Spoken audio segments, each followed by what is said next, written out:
During this presentation, I will be discussing sexual abuse on a minors and what that can lead to in later years.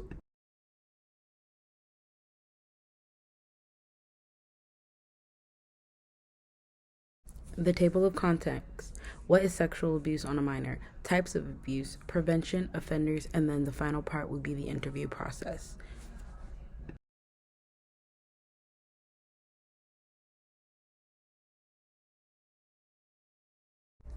Child sexual abuse, also known as child molestation, is a form of child abuse in which an adult or older adolescent uses a child for sexual stimulations. Form of child sexual abuse includes engaging in sexual activities with a child, whether by asking or pressuring or by other means, indecent exposure of the genitalia, such as females' nipples, child grooming, and child sexual exploitation, including using a child to produce child pornography. Sexual child abuse can occur in a variety of settings, including home, school, or work in cases where child labor is common. Child marriage is one of the main forms of child sexual abuse. In countries where child marriage is seen as legal, a lot of this does happen, with a majority of females being between the ages of 11 to 15. The effects of child sexual abuse can include depression, post traumatic stress disorder, anxiety, complex post traumatic stress disorder, and other forms of victimization into the adulthood, and physical injury to child, among other problems. Sexual abuse by a family member is a form of incest and can result in more serious and long-term psychological trauma, especially in the case of parental incest. The global prevalence of child sexual abuse has been estimated at 19.7 for females and 7.9 for males. Most sexual abuse offenders are acquainted with their victims. Approximately 30% are relatives of the child, most often brothers, fathers, uncles, or cousins. Around 60% are other acquaintances, such as friends of the family, babysitters, or neighbors. Strangers make up approximately 10% of child sexual abuse cases. Most child sexual abuse is committed by men. Studies on female children molested show that women commit 14 to 40% of offenses reported against boys and 6 of offenses reported against girls.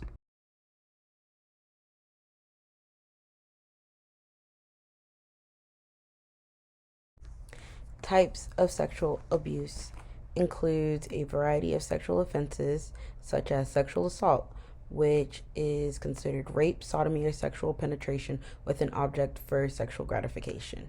Most U.S. states include in their definition of sexual assault any penetration of contact of a minor's body, however slight, if the contact is performed for the purpose of sexual gratification.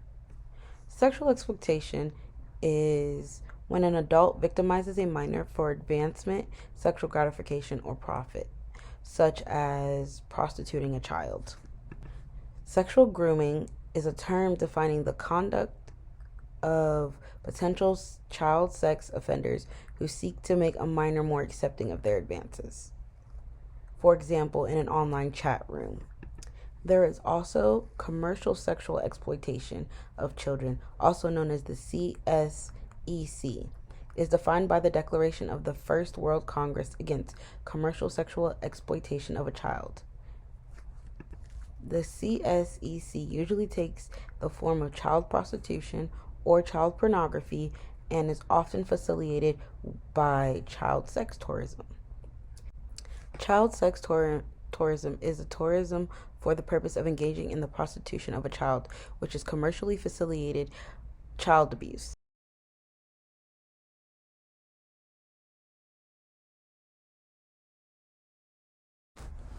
Child sexual abuse prevention programs have been developed in the United States of America during the 1970s. Some programs are delivered to children and can include one-to-one work and group work. Programs delivered to parents were developed in the 1980s and took the forms of one-off meetings, 2 to 3 hours long. In the last 15 years, web-based programs have been developed. School-based education programs were also evaluated in 2015 that demonstrated improvements in protective behaviors and knowledge amongst children.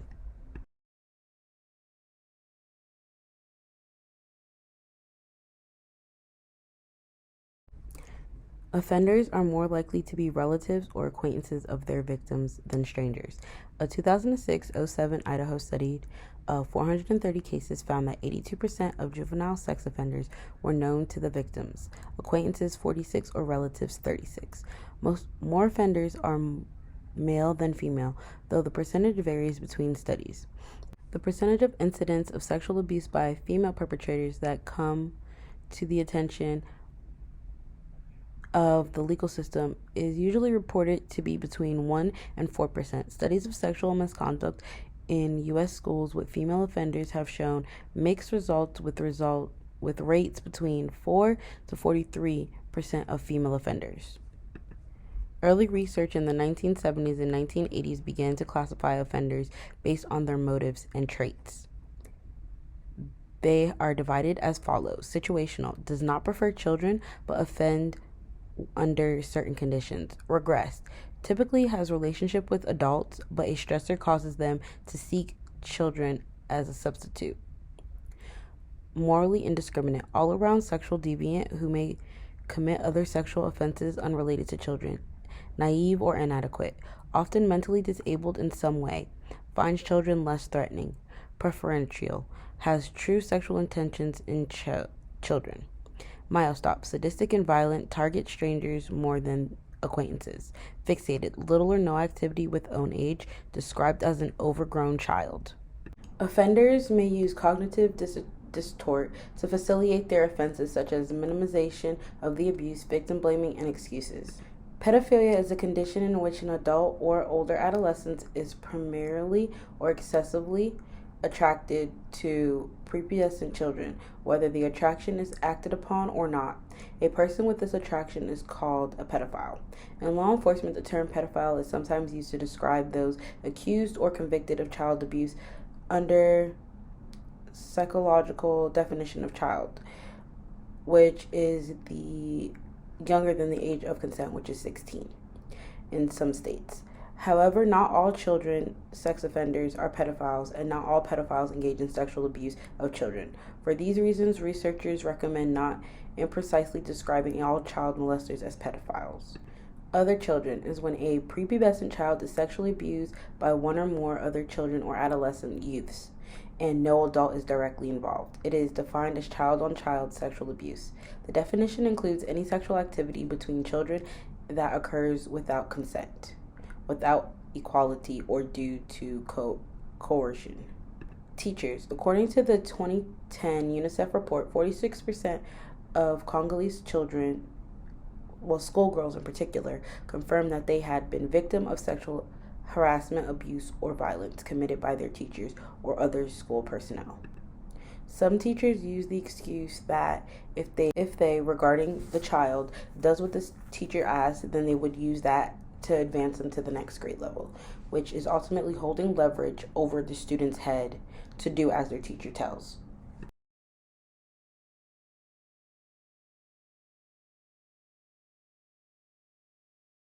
During this portion, I will be discussing my personal experience from sexual abuse when I was around 4 or 6. When did this incident occur?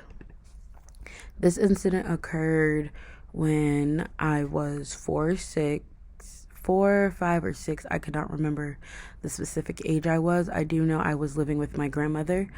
During this time frame, she had taken in a child from foster care. He was in his late teens, and my grandmother would leave him to watch me.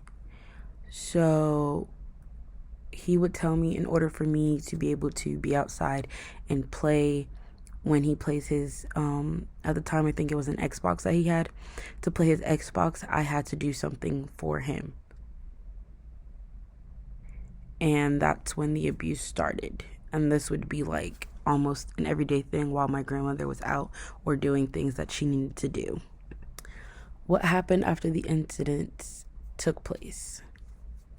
So it was, I believe, a couple of months going into the situation, and my grandmother came home one day and she saw what he was doing to me, and it just set off a chain reaction.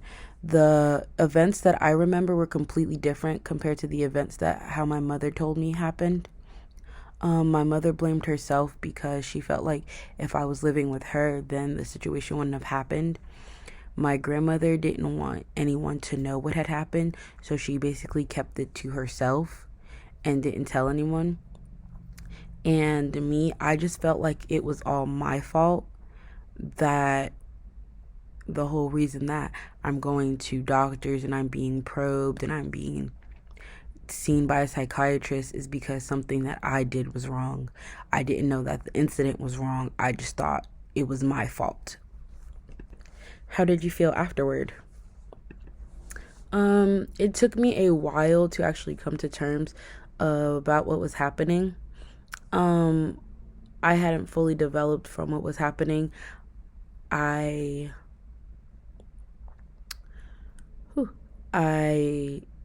kind of push people away, and I hate physical touch now. That's just something I'm learning to come to terms with.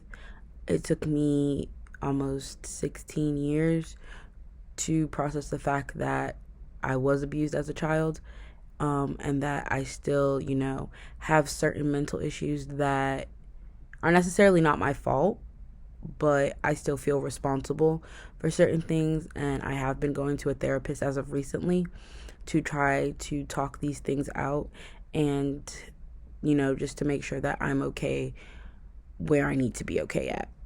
How did this incident affect you later in life? Later in life, I have noticed that during the time frame of like when everyone was getting boyfriends and girlfriends and stuff like in high school, that stuff never interested me. Like I always seemed grossed out by the thought of physical touch. Like I hate hugs. I'm just not an affectionate person, which I used to be a real affectionate person when I was younger, hugs and all that other stuff. But now I can't hug. Affection scares me, so to speak. The incident has caused me to go into waves of depression. Sometimes when I feel overwhelmed and like I can't control certain things, I do get hit by depression and I will go spiraling into a depression hole for months. The amount of therapists that I've seen have not helped. The only thing next would be to put me on an antidepressant medication, which I fought hard for them not to do. I just have my moments where I am in a hole and I'm just stuck there. One piece of advice that I can offer if anyone is going through this is tell someone. I know that sounds like cliche because if you tell someone, then a whole like smorgasbord of you going to the hospital, doctors looking at you, cops in your face, stuff like that happens. But if you don't want to tell an adult or you don't want to tell someone like, that you're comfortable around, if like you want to tell someone that you're comfortable around, it could be a friend, it could be an aunt, it could be someone that you're comfortable with, tell them, and it will open up a new like door to many, many different things that they can get you help. Some people may be saying you're making up stories at first, and others just may not believing you. But as long as you know what happens, then you know what happened.